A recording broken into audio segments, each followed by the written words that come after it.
तुमको मंदिर निकटने स्थान दिज्व रोष घर तुम्हें अधिकार पाइब जो जो भोग प्रतिदिन सकाले खिचुड़ी धूप बा भोग ही तुम्हें रांधिब ये संभव है क्या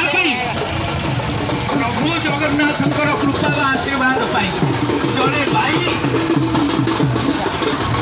महाराष्ट्र आसला स्त्री लोक मंदिर भर प्रवेश कर कौन अधिकार नहीं कौन पंडा पड़िया मैंने फसईदे ना जगन्नाथ आशीर्वाद कृपार अधिकार मिलला आज पर्यंत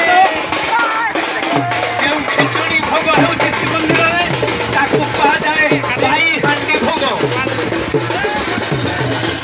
या आउ जन कथा कहबी साधु मनोहर बाबा कथा सुदूर दाक्षिणात्य केरल त्रिवेन्द्रम केरल इत्यादि जो राज्य दक्षिण भारत अच्छी कर्णाटक तमिलनाडु कर्णाटक केरल इत्यादि दक्षिण भारत राज्य से सुदूर दक्षिण भारत जड़े भक्त सी मन कला जीवनटा निरर्थक ए जीवन धन्य हो पार ना सार्थक हो पार ना जदि मु प्रभु टिके कला पड़गला श्रीक्षेत्र भर को जिते आसिले परिचय देले बड़ मुंडा कहले ये बासी फूल पद्म फूल ठाकुर को लगे हे ना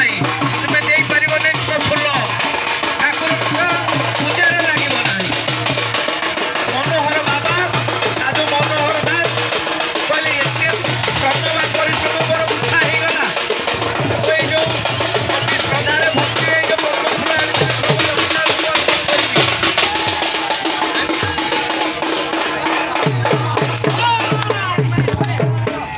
फूल भाव पूर्ण से मूर्छा गले मूर्छित हो गले ये किसी दिन गला 15 दिन पर्यंत ये समय सीमा किंतु दिने दिने पर देखागला पद्म फूल गुड़िक सतेज हो प्रथम दिन कि सतेज है द्वितीय दिन प्रथम दिन तृतीय दिन यहपरी 15 दिन है पद्म फूल बासी होता पद्म फूल गुड़िक संपूर्ण सतेज हो शह वर्ष है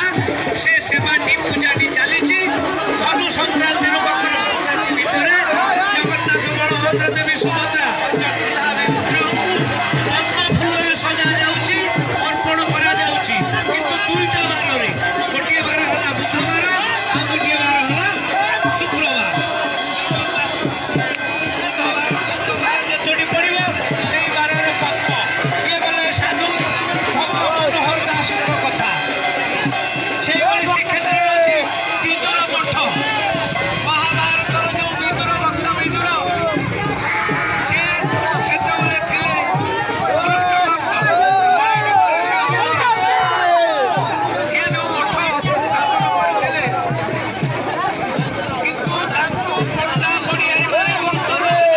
गोटे इतर लोक कही गोटे अछबर लोक कही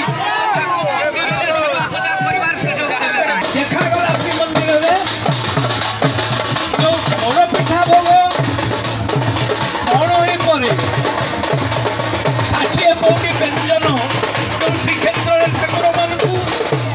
प्रतिदिन दि जाए 60 पौटी जगन्नाथ से बड़ पिठा खाऊँ आमर मंदिर बड़ पिठा तुच्छ हो जाए तेणु गजपति जाए देखिले जे